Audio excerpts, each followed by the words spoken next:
just is really important because that's where you consolidate short to long-term memory. So the O is observation, the U I would go to use. And I'm doing this on the spot because I know these are the principles, but I would say to remember a name, use the name in the conversation. Right? So somebody introduces themselves and you get it and you say it and you use it because you want to make sure you heard it right. You don't have a conversation with Ed and say goodbye Ted. Right? Because some people, you're at a wedding, you're at an event, it's loud, you get distracted. Better to be corrected in the beginning. And then I'm not going to say use it a million times. Ed, you have a beautiful home. Ed, what do you want to talk about? Ed, what do you want to, that's abuse. But use it 3 or 4 times in the conversation. Now, in the context of non-remembering names, use it, because anything you learn, if you want to learn it better, right, if you want to max out with your ability to apply, then you want to always think about, how do I use this obsessively? When you're reading something, how can I use this? When you're listening to podcasts, how can I use this instantly, right? So even people listening to this could be thinking, okay, I have this event tonight, or I have this event tomorrow, how am I going to use this, right? So you're going to use it. And then finally, the T in max out, I would say teach. You know, intent matters. Intent matters. And what I would suggest everybody do, and I would challenge everyone who's listening to do this, because with challenge comes the change that you need, right? I would challenge everybody who's listening, if you're really serious, to use this and not just be like, oh, that was an entertaining show. I would say, think about somebody you wish was listening to this right now, and let's say you had to teach them tomorrow, or give a TED presentation on Monday about the things. If you were to learn with the intention of teaching, would you focus better? Would you take better notes? Would you ask better questions on social media? Right? You would own that information. And so when you teach something, you get to learn it twice. When you teach something, you get to learn it twice. You know, when we grew up and we heard that phrase, those who can't do, teach. You can't do, business, so teach it in business school. Yes, there's a certain truth, but then also I always thought it was in a negative. I was like, wow, if I can't do it, teach it, and then I could do it. I could get better at it, because when you teach it, you own it. It becomes you. You're not using their words, you're using your words, and it becomes, who you are. About 20 years ago, I got into the space of teaching people, and so since that time, everything I've listened to related to these topics, everything I've read, every seminar I've attended was with the intention to teach it. That's beautiful. It's exactly what you just said. So I'm getting a double whammy every single time on all of these today. And having you here, I'm listening with the intent to teach these things. And you because it becomes you, and then that's a double benefit, double whammy, because why learn anything? Number one, so you could benefit from it, but why learn it also so people you care about can benefit it too? I always believe is you learn to earn to return. Oh, that's so good. You learn, and then with the learning comes earning, and then you could return. You could pay it forward. That's brilliant. Let me address one thing about IQ, because I know. I saw your face when I said it, so I know. I have to, as your friend, I just want to make sure the standard is set for all of us, because we all need that coaching. It's just, I believe there's a myth that IQ is, I don't think it has the value that people give to it. The IQ, the 2 issues I have with IQ is, number one, it's saying that when you take this test, whether you're 6 or 60, it's going to be the same and it's fixed. And I do not believe that. We've proven that that's not true. I literally could show anybody how to do better on it, because it's just how to learn things, right? So I could show people how to game that. But the other thing is, I don't think IQ is an accurate measure of intelligence, because even when you look at standardized tests, when we grew up, we took the SATs, right? And what was that? Verbal and mathematical.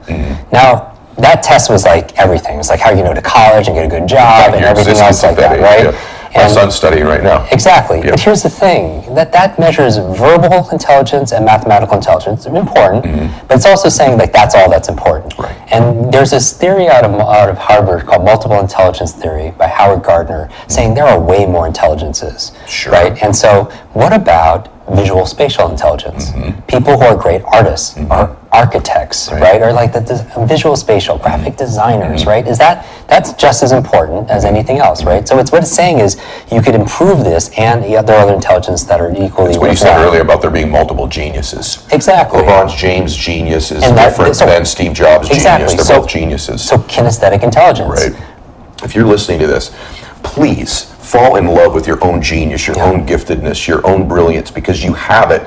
And because it may not be math skills, or it may not be having a deep voice where you have a great ability to articulate thoughts, you've got all of these other, I think there are thousands, if not hundreds of thousands of types of intelligence and genius because we all meet magic people all the time. Yeah. And what makes you interesting and special is that's your magic. It's different than somebody else's. And I always do believe there's a method behind the magic. And my life's work is seeing somebody who exhibits that and finding out that, hey, this is also available because we can learn this. It's a skill. When did you learn interpersonal intelligence? Where in school do they teach that? Right. Certainly wasn't born with it. And here's the question people say about their kids, about themselves, about their team.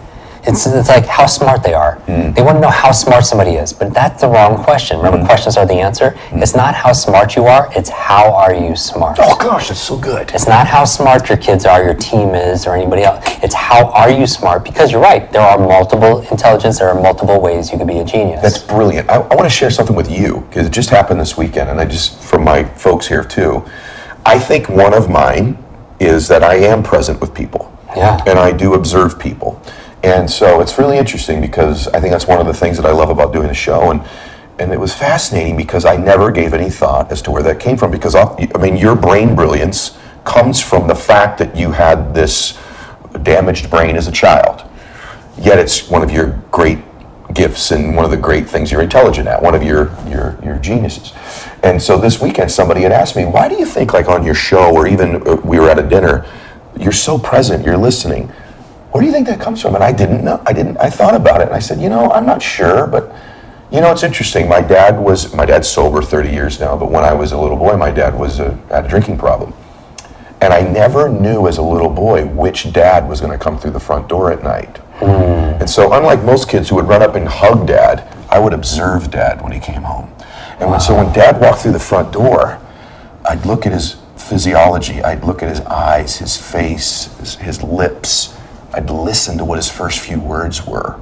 And I think since I was about a 4-year-old little boy, I was sort of, through that unfortunate circumstance in my family, I developed this intelligence of being present and really being with someone and understanding them and connecting with them and seeing where they really were.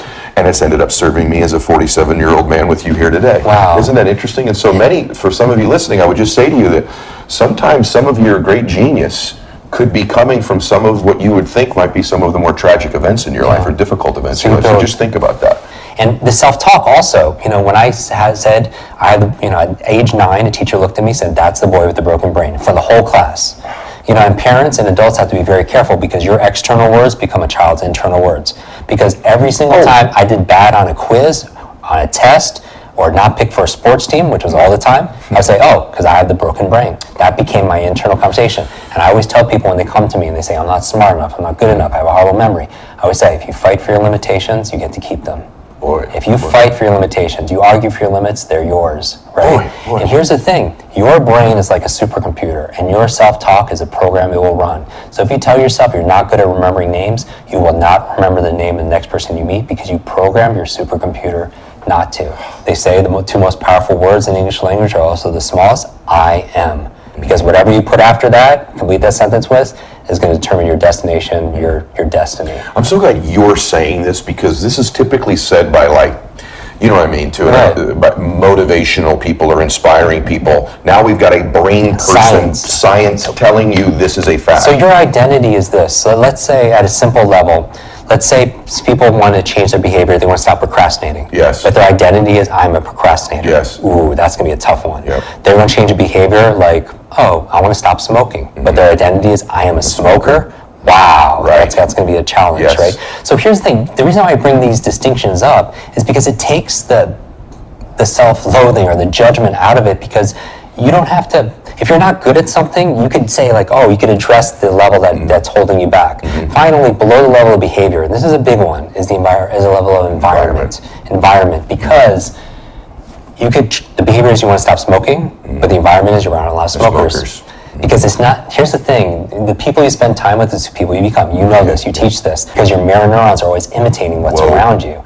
And that's the thing. So I want to sensitize you to, because often the people that hold us back are the people that love us the most. You nailed it. Because you know why? They're like, you're going to another event, you're listening to another podcast, why are you reading another book, spending all that money? Right. And they can have good intentions. Sure.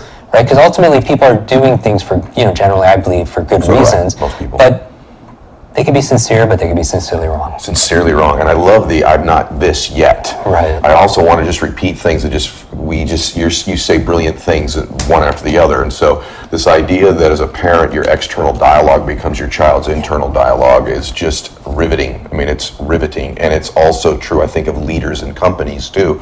Your external dialogue about your company or about that individual can become their internal dialogue. So what you're saying matters so deeply. There are 6 primary questions we learned in school. 5 W's and 1 H, right? Okay. Now watch this. The identity level answers the question of who. The beliefs and values answer the question of why. The capabilities answer the question of how you do it. The behavior is the what, and the environment answers the question of when and where.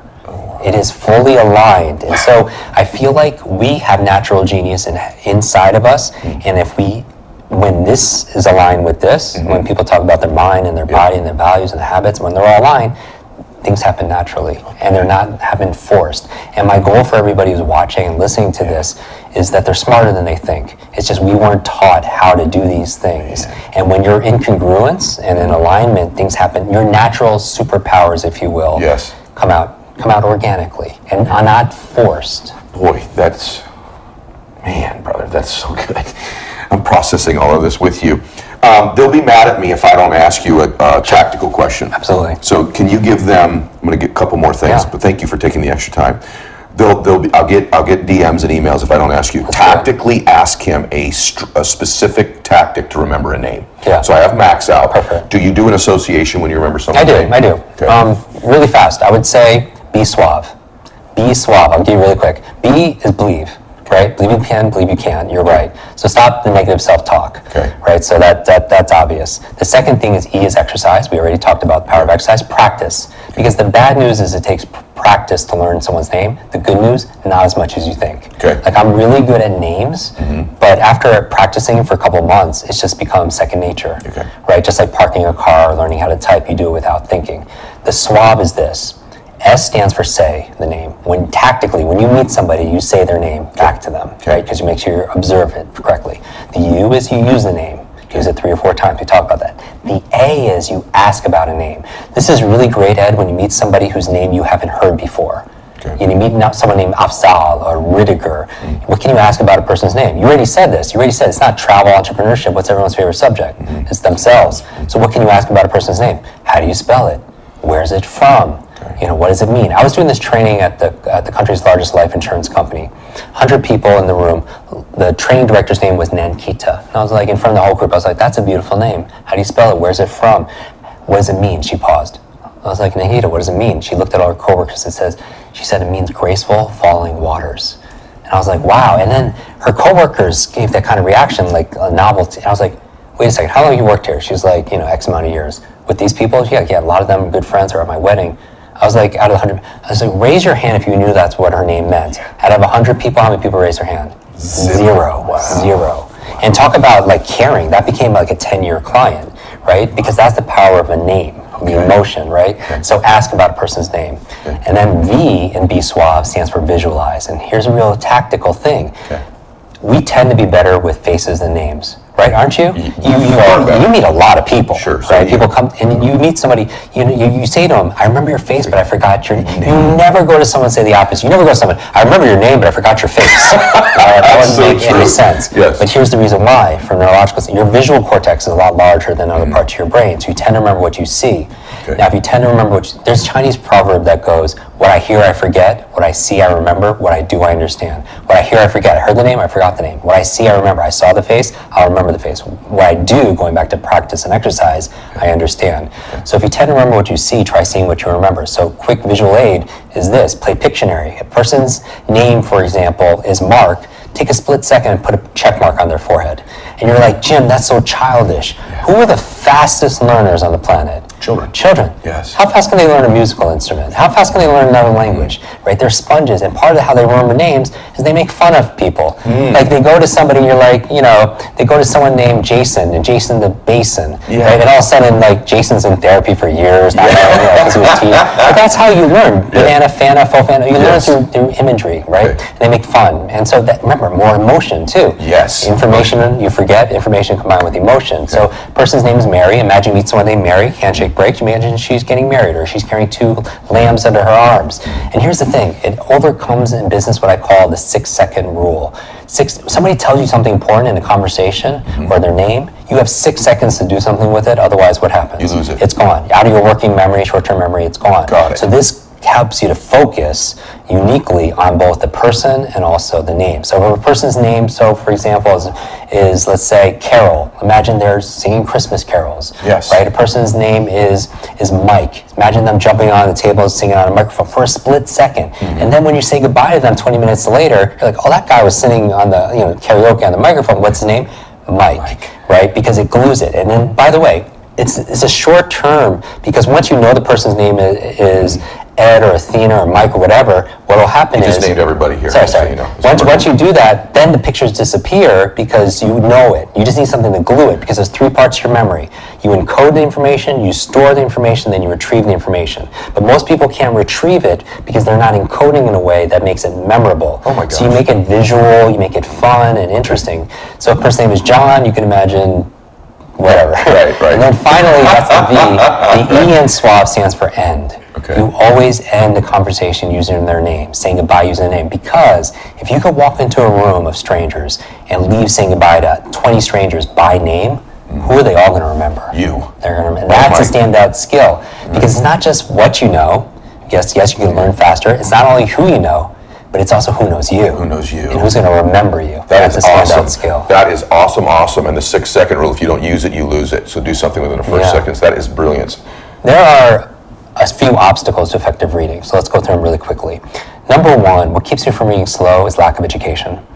You're not born with the ability to read. Nobody is. Right. And so we learned it through class, through a training, right? But when's the last time you took a class called a reading? How old were you? Probably 6. 6 or 7 years old, right? Exactly. So we are still, every single person watching this, for the most part, we're still reading like we're a 6 or 7-year-old. Whoa. Because that's the last time we had training in that one area, right? The difficulty, demand has increased tremendously, but we're still reading like a 6-year-old. So that's number 1, get the proper education. Lack of education. Number 2, lack of focus. We could all relate to this. Yeah. You read a page in a book, you get to the end, just forget what you just read. Of course. Because your attention is everywhere. Your mind wanders. You're thinking about the dry cleaning, the clients, everything, the kids. So here's the thing. You just mentioned that if you read faster, you feel like you wouldn't retain as much and understand as I know much. it's not true. It's not. It's not, because we weren't taught differently, right? And so what I would say is, the fastest, so I think it's a myth being spread around by slow readers that if you read faster you wouldn't understand as much, because it's a lie. And this is interesting because we have an online academy, right, about speed reading, and we have students in over 180 countries, so we have a lot of data. And we found the fastest readers actually have the best comprehension because they have the best focus. Okay. So here's a metaphor. Your brain is this incredible supercomputer, but when you read, you feed this supercomputer one word at a time. Metaphorically, you're starving your mind. Okay. Right? And even if we were to talk like that through this conversation, it would be like 8 days to right? And what would happen to people very quickly if they were talking that slow? Their mind would wander, they would fall asleep, they would think about other things, they would just do. And aren't those the same exact things that happen when you read? Yes. Your mind wanders, you fall asleep, you start thinking about other things. Yes. Because if you don't give your brain the stimulus it needs, it'll seek entertainment elsewhere in the form of distraction. Got it. Third obstacle, this is the big one, subvocalization. Yeah. Okay, this is the big one. By far, we're talking about your inner voice. Subvocalization means, you ever notice when you're reading something, you hear the inner voice inside your head reading along with you? You hear that, hopefully it's your own voice, it's not like somebody else's voice. The reason why it keeps you reading slow, the reason why is because if you have to say all the words to understand them, you can only read as fast as you could speak. And this is mind-blowing to me. Subvocalization, vocal speech, like a submarine, inner speech. If you're saying the words to understand what you're reading, you're doing it not right, because New York City. You don't have to say the word New York City or computer to understand what those, just like when you're driving, you see a stop sign, you don't say to yourself, stop. 95% of the words, do you understand what that stop sign means though? Yes. 95% of words are words you've seen before. You don't have to pronounce the words. Leaders are readers, right? You read a lot. Tony Robbins read a lot. Like Oprah reads a lot. Bill Gates reads a lot. Like John F. Kennedy, leaders are readers. He was a very fast reader. He was said to have read every morning 6 newspapers with 1 cup of coffee. Most people, it's the opposite. It takes like 6 cups of coffee to get through like a newspaper, right? And that's the challenge. But let's say, he said to read 800 to 1,000 words a minute. But if he could talk the average talking to about 200, 250 words per minute, there are like 700 words per minute he's not pronouncing, right? You don't have to pronounce words you've seen before, but that's how we were taught as a kid. Like a lot of what accelerated learning is, just like success, is unlearning bad habits. When you were a kid, you had to say the words out loud because the teacher needed to know you're pronouncing the words phonetically correctly. But later on, remember this? Your teacher said, read quietly to yourself, read silently to yourself. And that's when you took that external voice and you put it internal there, and it's been there ever since. Here's the point. When we listen to podcasts or audiobooks, how many people like to listen to it at 1.5 or 2x or 3x? And they can understand it too. Yes. You can't talk that fast though. And that's the thing, right? And so that's why subvocalization is saying, basically, if you're subvocalizing, your reading speed is limited to your talking speed, not your thinking speed. You can understand so much more, so much faster, but you can't talk that fast. It's a bad habit we picked up as a kid, so we did a whole podcast on how to reduce subvocalization, right? And or our programs, like over 21, 30 days, we teach people methodically how to do it, because there's a difference than a tip than a training. Sure, of course. 4th obstacle, I would say, and then we go to solution, regression. It's a very bad habit we picked up as a kid. Regression is back skipping. You ever notice you read something, you go back and reread words, or you reread a whole line by accident? Upwards of 20, 25% of time can be spent rereading words. So how do you, now I'm gonna give you just one tip on how to overcome this, which will make a big difference. This tip is gonna help you read 25 to 50% faster with better focus. Now that's a huge return, because like on average, our online program, 300% increase. I know right now people are like, okay, how do I get more information from this person? And so I want to make sure they know where to go find you. The first one is you've referenced this podcast that you have, and I'm a subscriber. There's just stuff every single time you're on there that is valuable. And I like that oftentimes it's not even very long. Oftentimes it's just digestible stuff. So how do they find your podcast? So on anyone's podcast app, search my name, Jim, K-W-I-K. And that is his real name, by the way. I didn't change it to do my father's name, my grandfather's name. My life was pretty much planned out. So go get your podcast. And then or they go to the best way is actually go to quickbrain.com, kwikbrain.com. There are actually videos on speed reading, remember names. I take a live audience up there and they do that. And then all my links to podcasts are there. So for podcasts and your website, both are also where they can get involved with your programs too, if they choose to, correct? And then also you've got a great Instagram account. I mean, the podcast episodes also, we've done episodes on the top 10 brain foods, how to change your habits, how to change your limiting beliefs. Everything that has to do with cognition, we do it in 10 or 15 minutes. So brain hacks are busy people and learn faster, achieve more. Brain hacks are awesome. And then I love your Instagram. Thank you. It's so wonderful. And so I do the lives and the Q&As that are there.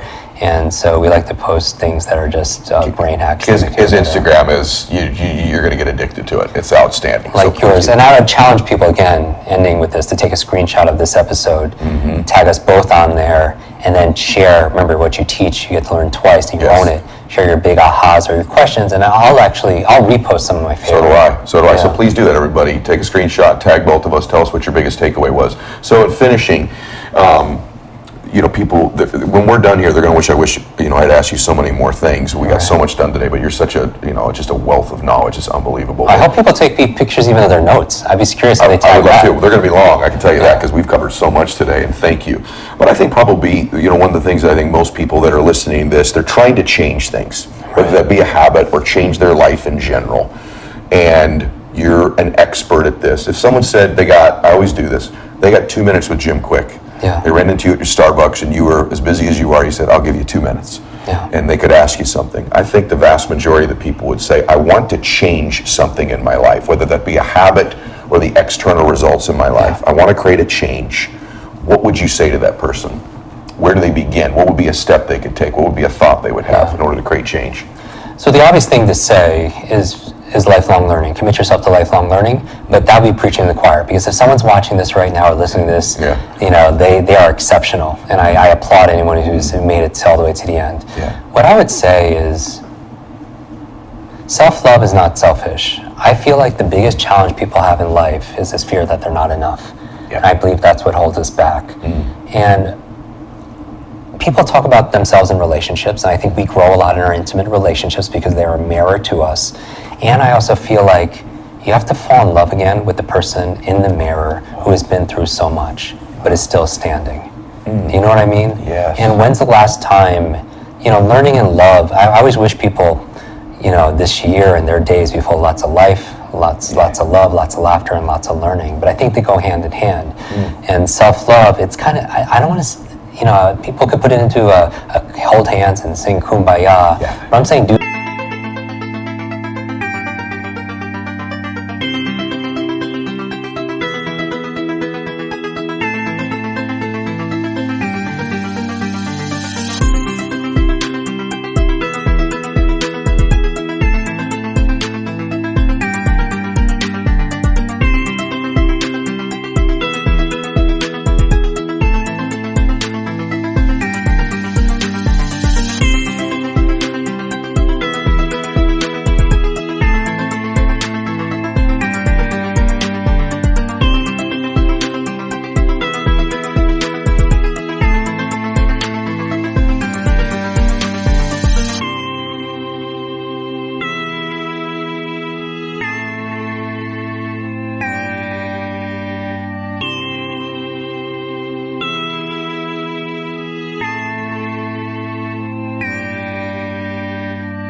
the things that you would do for yourself, because I feel like we're only happy when two things happen. This is my advice. Number one, you need the curiosity to know yourself, right? Because that's self-awareness. That's why we meditate, that's why we journal, that's why we listen to things. It's self-reflection. We have intimate relationships, we build businesses because they put us through tests and shows us who we really are. So have the curiosity to know yourself. But once you know yourself, you need the courage to be yourself. You know what I mean? And that's a different game. Totally different game. You know, and a lot of us, you know, when we're looking back again, we don't want to have those regrets and the expectations of other people, and that's where I think people they limit themselves. So I would say my advice to somebody right now is to make sure you dedicate time every single day to self-care, you know, and really spend the time to not only know yourself, but give yourself permission to really be yourself. Because I feel like everyone makes SMART goals, right? They're specific and they're measurable and they're action oriented and they're realistic and they're time bound. And I'm all for that when setting goals. But also make them heart goals. Remember I talked about the power of the heart? You know, make them healthy. In every area of your life, make sure that they're healthy in the ecology of your life. I would also say make them enduring. You know, make them enduring so as we go through hard times, which invariably will, in business and in life and relationships and health, make sure that they're inspiring enough to be able to get you through those hard times. The A is make them alluring. Alluring means they pull you, right? They're so attractive, they just get you out of bed, they're alluring. The R is relevant, meaning you want to make them relevant because a lot of people set goals, but are they solving a personal problem?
they really relevant to your particular values in life and in relationships and business? And finally, the T, I think is the most important one. When you're setting goals, make them your truth.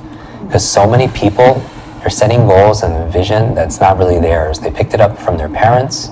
They're doctors because their parents were doctors, or they picked it up from the Joneses, or something outside. Know your truth and live from there. Man, I didn't expect that to be your answer, and that was a wonderful, beautiful answer. I knew it would be incredible, but you went down a road there that's very interesting to me.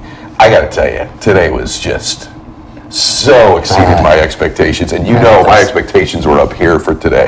So this is one of the few people that have been on the show, you guys, just so you know, that I had to pursue pretty hard. Not that he didn't want to do it, but he's a difficult man to get with. And so I'm so grateful that I continued to chase you, because I personally got so much out of today's program.